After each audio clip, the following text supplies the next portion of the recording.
이번 시간에는 우리 통합 구현에 대해서 같이 한번 살펴보도록 하겠습니다. 자, 통합 구현이요. 통합 구현이라는 건 뭘 얘기하냐? 우리가 이제 프로그램 개발할 때 개발되어야 할 그 프로그램이 있을 거 아니에요. 그 프로그램을 내가 처음부터 끝까지 한꺼번에 다 만드는 게 아니라 사용자의 요구사항에 맞춰서 우리가 각각 기능들을 따로따로 이제 개발을 할 거예요. 그렇게 이제 부품화된 그런 프로그램들을 우리가 모듈이라고 하는 거죠. 그래서 그런 여러 가지 이제 모듈들이 있을 때 사용자의 요구사항에 맞춰서 그런 모듈들을 어떤 것들을 사용할 건지 그런 것들을 다 선택을 해서 내가 사용하고자 하는 그 모듈들을 싹 다 묶어서 하나로 통합을 해서 우리가 하나의 프로그램으로 구현해 나가는 게 우리 통합 구현입니다. 그래서 이 통합 구현이라는 거는 수신하는 그런 모듈도 있을 거 아니에요. 송신하는 모듈이다 그러면 송신할 수 있는 모듈들이 엄청나게 많을 거예요. 그 많은 모듈들 중에서 사용자가 어떤 걸 요구했는지 그 요구사항에 가장 적합한 그 모듈을 가지고 오고, 수신할 때는 마찬가지로 수신 모듈이 한두 개가 아니라 수십 개가 있을 거 아니에요. 수십 개, 수백 개가 있을 때 그때 이제 우리 사용자 요구사항에 맞게끔 그 요구사항을 전부 다 만족시킬 수 있는 그런 수신하는 모듈을 내가 선택을 해서 전부 다 가지고 오는 거예요. 그래서 그렇게 이제 부품화된 그런 모듈들을 전부 다 가지고 와서 하나의 프로그램으로 구현해 주는 거. 그게 이제 통합 구현이다. 그때 이제 송수신 모듈과 중개해주는 그 모듈도 있을 거예요. 그것들끼리 이제 서로서로 연계를 구현하는 거. 그걸 보고 우리가 통합 구현이라고 합니다.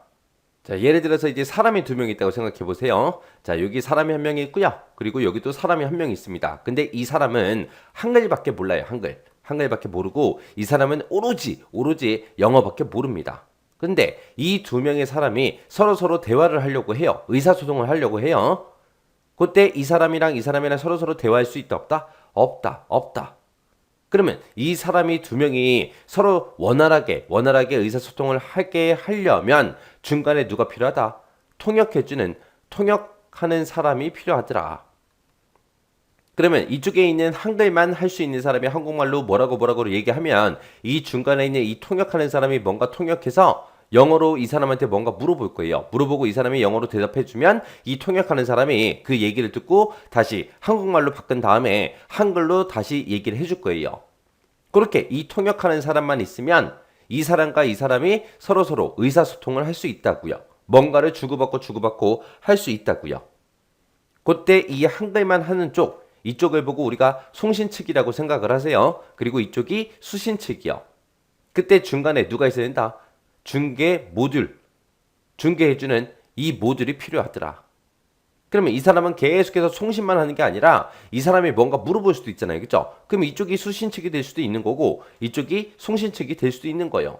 그래서 송신이다 수신이다 그런 거는 딱딱 정해놓은 게 아니죠. 상황에 따라서 내가 송신 측이 될 수도 있는 거고 내가 수신 측이 될 수도 있는 거잖아요. 그래서 중개 모듈이라는 게 중간에서 이런 역할을 해주는 게 우리 중개 모듈이다. 그렇게 이제 기억하시면 돼요. 그래서 사용자 요구사항에 맞게끔 우리가 이제 모듈을 이제 가지고 올 거예요. 그때 이제 송신하는 모듈, 수신하는 모듈, 그리고 중개해주는 그 모듈, 이런 여러 개 모듈 간에 전부 다 이제 연계를 해서 그거를 이제 구현하는 거. 그러니까 여러 개의 모듈들을 하나로 통합을 해서 그걸 구현하는 걸 보고 우리가 통합 구현이라고 합니다. 통합 구현은 내 마음대로 하는 게 아니라 뭐에 맞춰서 사용자의 요구사항에 맞춰서 그렇게 하는 거, 그걸 보고 우리가 통합 구현이라고 해요. 그래서 통합 구현이라는 거는 송수신 방식이 됐든 아니면 시스템 아키텍처를 어떻게 구성했냐 아니면 송수신 모듈을 어떻게 구현했냐 그 방법에 따라서 다 달라요. 그래서 송수신 방식도 여러 가지가 있고 시스템 아키텍처 구성도 여러 가지가 있죠. 송수신 모듈 구현하는 것도 여러 가지 방법이 있어요. 그 수많은 여러 가지 방법 중에서 사용자의 요구사항과 실제 시스템 구축 환경, 거기에 가장 적합한 그런 방식을 선택을 해서 우리가 설계를 해야 되겠죠. 자, 일반적으로 우리가 통합 구현이다 라고 하게 되면 여기에는 우리 송신 시스템도 있고 수신 시스템도 있어요. 그리고 송신 모듈, 수신 모듈이라는 것도 있고요. 그 다음에 이제 중개 시스템이라는 것도 있고 연계 데이터도 있고 그 다음에 네트워크도 있고 이렇게 여러 가지가 있습니다. 여기서 네트워크다 라고 하게 되면 네트워크라는 거는 우리 통신망을 보고 얘기해요. 우리가 일반적으로 지금 여러분들이 사용하고 있는 보통 일반적으로 우리가 제일 많이 쓰는 통신망이 우리 인터넷이죠. 인터넷이라는 것도 있지만 우리 회사 내부에서만 쓰는 그런 통신망, 인트라넷이라는 것도 있고 우리 회사랑 다른 회사랑 서로서로 연결시켜놓은 익스트라넷이라는 것도 있고 여러 가지 통신망이 있어요.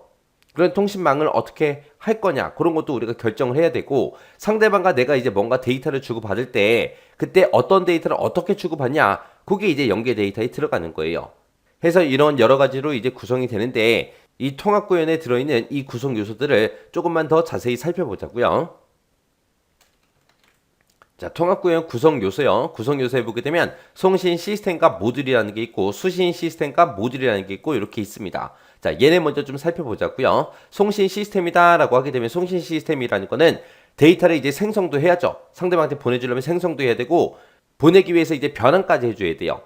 생성하고 변환해서 그거를 이제 전송해주는 시스템을 보고 우리가 송신 시스템이라고 하는데 여기에는 크게 두 가지 기능이 있어요. 우리 송신 모듈이라는 게 있고 그 다음에 모니터링 기능도 있고 이런 것들이 있습니다. 여기서 이제 송신 모듈이다 그러면 실제로 이제 전송할 그 데이터를 생성하고요. 그리고 필요에 따라서 이제 전송할 그 데이터를 변환해주는 실제로 생성하고 변환하고 이 일을 이제 수행해주는 아이가 우리 송신 모듈이라는 거예요. 그리고 모니터링이다 라고 하게 되면 이 모니터링은 말 그대로 중간에서 지켜보는 거죠. 전송 데이터가 정상적으로 생성이 됐는지 변화는 또 제대로 됐는지 그런 것들을 중간에서 보는 걸 보고 우리가 모니터링 그렇게 이제 불러요. 그 다음에 이제 수신 시스템과 모듈이요. 수신 시스템이다 라고 하게 되면 수신 시스템이라는 거는 수신받은 상대방이 보내준 그 데이터 있죠. 수신받은 그 데이터를 정제도 하고 우리가 변환도 해야 돼요. 나한테 맞게끔 이제 변환을 시켜야 되겠죠. 내가 받았으면. 그런 역할을 해주는 우리 시스템을 보고 우리가 수신 시스템이라고 하는 거고 여기에도 이제 보게 되면 우리 송신 시스템처럼 수신 모듈이랑 모니터링 기능으로 그렇게 이제 구성이 되어 있습니다. 여기서 이제 수신 모듈이다 그러면 수신 모듈은 실제로 이제 수신된 그 데이터 있죠. 그 데이터를 정제를 하고요. 그리고 받은 그 데이터를 내가 사용하고 있는 애플리케이션이 됐든 데이터베이스에 우리 테이블이 됐든 그곳에 이제 적합한 그런 데이터로 우리가 변환을 시켜야 되겠죠. 그래서 수신된 그 데이터를 정제하고 변환을 실제로 해주는 아이를 보고 우리가 수신 모듈이라고 합니다. 그 다음에 이제 네트워크 먼저 좀 보자고요. 네트워크 그러면 통신망 얘기하는 거예요. 그래서 송신 시스템 그리고 수신 시스템 그리고 중계 시스템 얘네들을 서로 연결해주는 그 통신망 우리가 일반적으로 제일 많이 사용하는 건 인터넷이지만 인터넷만 있는 게 아니라 인트라넷, 익스트라넷 해서 여러 가지 통신망이 있다고요. 그런 통신망을 보고 우리는 네트워크라고 부르는 거고 그 다음에 이제 중계 시스템이다 라고 하게 되면 이 중계 시스템은 내부 시스템이랑 외부 시스템이랑 연결을 시킬 거냐 아니면 내부 시스템끼리 연결을 시킬 거냐 그때 이제 사용되는 그런 아키텍처를 보고 우리가 중계 시스템이라고 그렇게 부르는 거고요. 그 다음에 이제 연계 데이터다라고 하게 되면 실제로 이제 송수신되는 그 데이터를 보고 우리가 연계 데이터라고 해요. 그래서 이제 앞으로 연계라는 말이 계속 나올 텐데 우리가 데이터를 주고받고 하더라도 프로그램들끼리 데이터를 주고받을 수도 있는 거고요. 컴퓨터가 컴퓨터끼리 서로 이제 데이터를 주고받을 수도 있고 데이터베이스랑 서로 주고받을 수도 있고 그렇게 이제 송수신 측 간에 서로 이제 데이터를 주고받고 할 수 있게끔 우리가 연결을 시켜줘야죠. 그게 이제 연계예요, 연계. 그때 이제 송신 측 그 환경은 어떻게 되는지, 수신 측의 환경은 어떻게 되는지, 그리고 각각의 이제 시스템들끼리 성능은 어떻게 되는지, 다운로드 속도라든지, 업로드 속도라든지, 아니면 전체적인 인터넷 속도라든지, 그런 이제 성능도 우리가 따져봐야 되고요. 그리고 보안은 어떻게 할 거냐, 그런 것도 이제 따져봐야 돼요. 자, 그럼 이제 우리 통합 구현의 개념도 좀 보자고요. 자, 통합 구현의 이제 개념도 예시로 이제 나온 거예요. 여기가 이제 송신 시스템이고요. 여기가 이제 수신 시스템이요. 송신 시스템은 크게 두 가지가 있다 그랬죠. 송신 모듈이라는 것도 있고 모니터링이 있고 이렇게 두 가지가 있고 수신 시스템에는 수신 모듈이랑 모니터링이랑 이렇게 두 가지가 있는 거고 그때 이제 송신 측이 가지고 있는 그런 이제 연계된 그 데이터도 있을 거 아니에요. 송신 측이 가지고 있는 파일이 됐든 데이터베이스가 됐든 그런 걸 보고 우리가 연계 데이터라 그래요. 그러면 내가 가지고 있는 데이터는 전부 다 데이터베이스 안에 들어있거나 아니면 파일로 존재하니까 그 데이터를 우리가 수신식으로 보내야죠. 그 데이터가 무슨 데이터다? 연계 데이터다. 그 다음에 이제 수신 측도 마찬가지요. 이쪽에도 우리 데이터베이스라는 걸 가지고 있겠죠. 그 데이터베이스 안에 들어있는 거 그거나 아니면 이 컴퓨터에 들어있는 그런 파일 같은 것들을 서로 주고받고 할 거 아니에요. 그 데이터를 우리는 뭐라고 한다? 연계 데이터라고 하더라. 연계 데이터 그러면 이제 송수신되는 데이터를 보고 우리는 연계 데이터라고 부른다. 그때 이제 송신 측이 있고 수신 측이 있을 때 중간에 이제 통역해주는 사람도 필요해요. 이 통역해주는 사람도 송신 측이 어떤 데이터를 보내는지 우리가 모니터링을 해야 되고 수신 측으로 이제 데이터를 중간에서 보냈을 때 그 데이터가 정상적으로 날아가는지 그런 것도 전부 다 모니터링을 해줘야 돼요. 그리고 송신 측에서 받은 그 내용들을 수신 측이 받을 수 있게끔 우리가 중간에 변환도 하고 매핑도 하고 해줘야 됩니다. 이런 걸 보고 우리가 중계 시스템이라고 불러요. 자, 그러면 이제 연계 요구사항 분석 좀 살펴보자고요. 그 다음에 이제 연계 요구사항 분석이요. 연계 요구사항 분석이라는 거는 우리가 통합 구현을 할 때 가장 중요한 그런 작업을 보고 우리가 연계 요구사항 분석이요. 왜? 우리가 통합 구현을 할 거예요. 그때 이제 사용자들이 어떤 거 어떻게 해주세요라고 요구사항이 있을 거 아니에요. 그 요구사항대로 우리는 통합 구현을 해줘야 되겠죠. 그래서 사용자가 요구한 그 사항들을 분석을 일단은 해요. 하고 나서 그 분석한 걸 토대로 해서 우리는 연계 데이터를 어떻게 식별하고 어떻게 이제 표준화를 할 거냐. 그 연계 데이터를 우리가 정의하는 걸 보고 우리가 연계 요구사항 분석이라고 합니다. 그래서 이 연계 요구사항 분석이 잘 돼야 통합 구현도 잘 되겠죠. 그때 이제 연계 요구사항 분석하는 그 절차요. 절차. 맨 처음에 이제 하드웨어가 됐든 소프트웨어가 됐든 이런 것들이 어떻게 구성이 되어 있는지 그리고 네트워크, 인터넷 환경은 어떻게 구성이 되어 있고 다운로드, 업로드 속도는 어떤지 그런 성능도 우리가 살펴보고 네트워크 망이 어떤 형태로 연결이 되어 있는지 그런 것도 전부 다 확인해야 돼요. 일단은 우리가 그 환경을 먼저 알아야 뭘 어떻게 할 거 아니에요. 그 다음에 이제 두 번째로 하는 게 테이블 정의서가 됐든 코드 정의서가 됐든 이런 문서 같은 것들을 우리가 확인을 해요. 문서 확인하고 그 다음에 이제 체크리스트를 우리가 작성합니다. 요구사항들이 전부 다 이제 잘 반영이 되는지 그런 것들을 이제 하나하나 체크해 봐야 되겠죠. 그래서 체크리스트를 작성하고 그 다음에 이제 네 번째로 하는 게 관련 문서를 전부 다 같이 공유를 해요.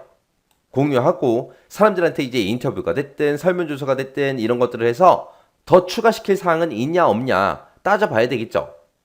왜? 구현을 다 했어요. 프로그램 개발이 끝났어요. 개발이 끝났는데 이런 것도 있었으면 좋겠어요. 이런 것도 또 있었으면 좋겠어요.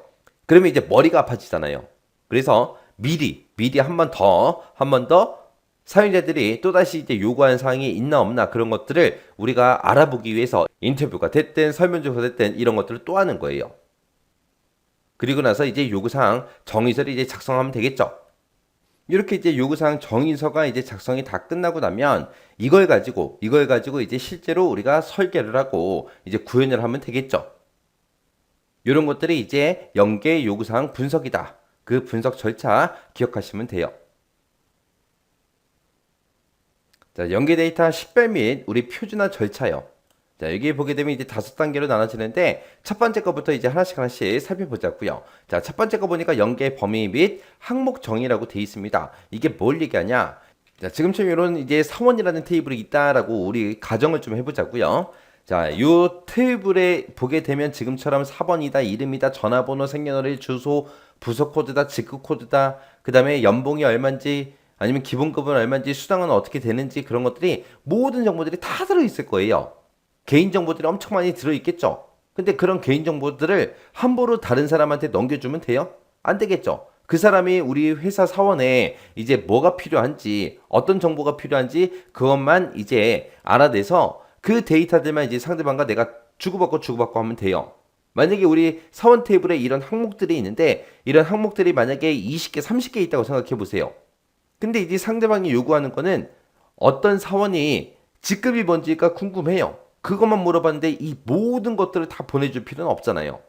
그리고 이런 사원이라는 이 테이블을 만들 때 우리가 4번은 뭐 숫자로 저장하겠다. 그리고 이름은 이제 문자로 하겠다. 그리고 전화번호는 이제 중간에 하이픈이 들어가죠. 010 빼기 땡땡땡땡 빼기 땡땡땡땡 하고 들어가니까 이 전화번호는 전부 다 문자로 취급을 시키겠다. 그리고 생년월일은 그냥 날짜로 인식을 시키겠다. 주소는 이제 문자로 하겠다. 그리고 부서 코드도 문자로 하겠다.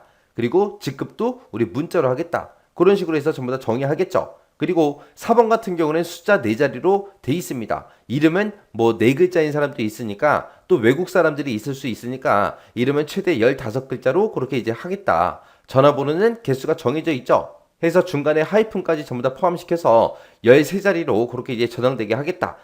이런 식으로 해서 전부 다 이제 각각 전부 다 이제 자릿수도 우리가 지정을 해서 테이블을 이제 생성을 할 거예요. 그때 이제 상대방과 내가 이제 데이터를 주고받고 할 때는 4번하고 이름하고 우리 직급하고 그 다음에 부서 코드 이 네 가지 정보만 이제 서로 주고받고 하겠다. 그게 이제 연계 범위 우리가 설정하는 거예요. 내가 가지고 있는 모든 테이블의 정보를 한꺼번에 다 보내주는 게 아니라 상대방이 요구한 거 그리고 내가 줄 수 있는 거 그 범위 그 데이터의 범위를 우리가 정하고 그리고 각 항목마다 이제 정의하는 거예요. 정의한다는 게 4번은 뭐 숫자 4자리로 되어 있습니다. 이름은 이제 문자 15자리까지 집어넣을 수 있습니다. 전화번호 같은 경우는 이제 문자 13자리로 되어 있습니다. 이런 식으로 전부 다 정의해서 상대방과 내가 이제 맞춰야 돼요. 예를 들어서 전화번호 같은 경우에 나는 이제 문자로 취급되게 만들었는데 상대방 쪽에서는 전화번호 자기가 가지고 있는 것들은 전부 다 숫자 형태로 되어 있대요. 그러면 내가 이 전화번호를 그냥 문자 형태로 보내주면 돼요? 안 돼요. 안 돼요. 왜 안 되냐? 받는 사람 입장이에요. 수신 측에서 정확하게 데이터를 받을 수 있게 내가 만들어서 보내줘야 된다고요. 지금처럼 이렇게 이제 송신 측하고 수신 측하고 그 연계 항목이 서로 다른 경우가 있어요. 있으면 이제 어디를 기준으로 해서 우리가 적용시킨다? 수신 시스템을 기준으로 해서 그 범위 같은 것들을 우리가 적용하고 변환을 시켜서 우리가 보내줘야 되더라. 자, 예를 들어서 이제 상대방한테 내가 4번하고 이름하고 이제 부서 코드, 직구 코드하고 이 네 가지를 이제 상대방한테 보내줬어요. 보내줬는데 상대방이 받았을 때 이제 4번하고 이름은 이제 알아볼 수 있을 거예요. 근데 부서 코드가 A01이다, B01이다, A01이다, B02다 하고 이렇게 돼 있어요. 이렇게 돼 있으면 상대방이 이걸 받아서 이걸 알아보겠냐고요. 직구 코드도 P1이다, P2다, P3다 하고 이렇게 이제 세 가지가 있습니다. 종류가 세 가지가 있어요. 그러면 이걸 보고 이게 어떤 직급인지 알아볼 수가 있어요, 없어? 없어요. 그래서 우리가 부서 코드라는 거, 직구 코드라는 거는 우리 회사에서 지금처럼 이런 형태로 쓰고 있습니다라고 해서 이것까지 전부 다 이제 알려줘야죠. 그래야 A01은 영업부구나 알아볼 수 있겠죠. 그리고 B01이라는 부서는 인사부를 얘기하는구나. B02는 총무부 얘기하네. 그리고 P1이라는 그 직급은 부장님을 얘기하는 거구나. P2라는 거는 우리 과장님을 보고 얘기하는 거구나. 그런 식으로 이제 알아볼 수 있을 거 아니에요. 그게 이제 코드 연계의 변환 및 우리 매핑이라는 거예요. 그래서 이렇게 이제 코드화된 그런 정보들 있죠. 이런 정보들은 수신 측에서 이제 사용할 수 있도록, 사용 가능하도록 우리가 이제 코드 매핑 정보 같은 것들을 우리가 제공을 해줘야 돼요. 근데 이제 상대방 회사에서도 이제 부속 코드가 있고 직구 코드가 있는데 우리 거랑 완전히 달라요. 체계가 다를 수도 있잖아요. 그때는 이제 상대방 회사와 우리 회사를 서로 이제 표준화 시켜버리면 좀 더 편하겠죠. 데이터 주고받을 때.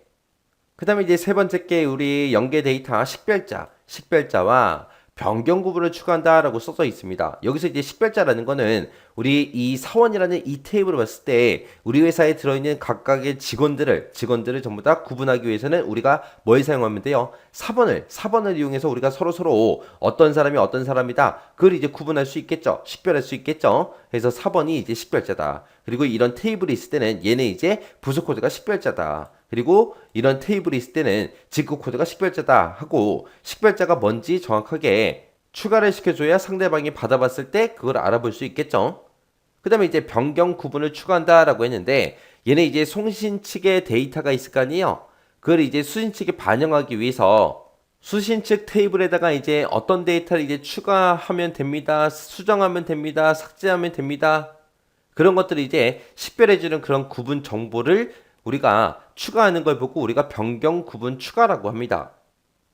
그 다음에 이제 연계 데이터 표현 방법 정의하고 나는데 얘는 말 그대로 연계할 그 대상의 범위 같은 것들을 우리가 설정을 하거나 아니면 대상 항목 같은 것들을 설정하거나 코드 변환하는 방식이 됐든 매핑 방식이 됐든 그런 것들을 정의를 해요.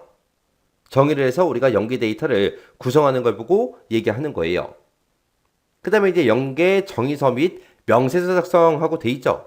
얘는 이제 연계 데이터 표현 방법을 정의한다라고 네 번째 단계에서 한다 그랬는데 이 과정에서 정의된 다양한 항목들 있죠. 그런 것들을 싹 다 파악한 다음에 그 파악된 현황 같은 것들을 우리가 정의서, 명세서, 이런 이제 문서로 이제 만들어주는 걸 보고 얘기하는 겁니다.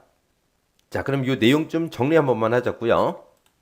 자, 우리 연계 범위 및 항목 정의라는 거는 시스템 간에 이제 연계할 그 정보를 어떤 정보를 주고받고 할 건지 그걸 이제 상세화해서 정의하는 걸 보고 얘기하는 거고요. 그 다음에 이제 연계 코드 변환 및 우리 매핑이라고 있습니다. 얘는 이제 연계할 그 정보 중에서 코드로 관리되어야 할 그 항목 있죠. 뭐 부수 코드가 됐든 직구 코드가 됐든 그런 것들 있죠. 그런 것들을 이제 찾아가지고 코드로 이제 변환하는 걸 보고 얘기하는 거고요. 그 다음에 연계 데이터 식별자와 변경 구분 추가하는 거예요. 얘는 말 그대로 연계 정보에다가 데이터 구분을 어떻게 할 건지, 식별자를 어떻게 할 건지 그런 것들을 표시해주고 그 다음에 이제 작업 구분 정보가 됐든 테이블 파일 관리 정보 같은 것들을 우리가 추가시켜주는 거. 그런 것들을 보고 얘기하는 거고 연계 데이터 표현 방법을 정의한다. 그러면 이제 연계 대상 범위는 어디까지인지 그리고 대상 항목은 어떤 건지 코드 변환 방식은 어떤 걸 쓸 거고 매표 방식은 어떻게 할 건지 그런 것들을 싹 다 정의를 해요. 정의한 다음에 그 연계 데이터를 구성해 주는 거 연계 데이터를 만드는 걸 보고 얘기하는 거고요. 그 다음에 여기서 이제 우리가 여러 가지 이런 범위가 됐든 대상 항목이 됐든 코드 변환 방식이 됐든 매핑 방식이 됐든 이런 것들 있죠. 이런 것들을 정의한다 그랬는데 그 정의한 거를 우리가 문서화시키는 걸 보고 연계 정의서 및 명세서 작성이라고 그렇게 이제 부릅니다. 그래서 여기서는 이게 뭐고 그것도 물론 구분해야 되지만 이 순서 여러분들이 잘 기억하고 계셔야 돼요. 그래서 얘는 이제 순서가 정해진 거기 때문에 연계 데이터 식별 및 표준화 절차를 순서대로 나열하시오. 그렇게 나올 수도 있어요. 그래서 이런 것들을 막 섞어놓고 이거를 이제 순서대로 나열하는 거 그런 문제도 우리가 출제될 수도 있습니다. 그래서 이 순서 잘 기억하세요. 그리고 이제 통합 구현이 뭘 의미하는지 그 개념 정확하게 알고 계셔야 되고요. 그때 구성 요소들 정리하시고 지나가시기 바랍니다.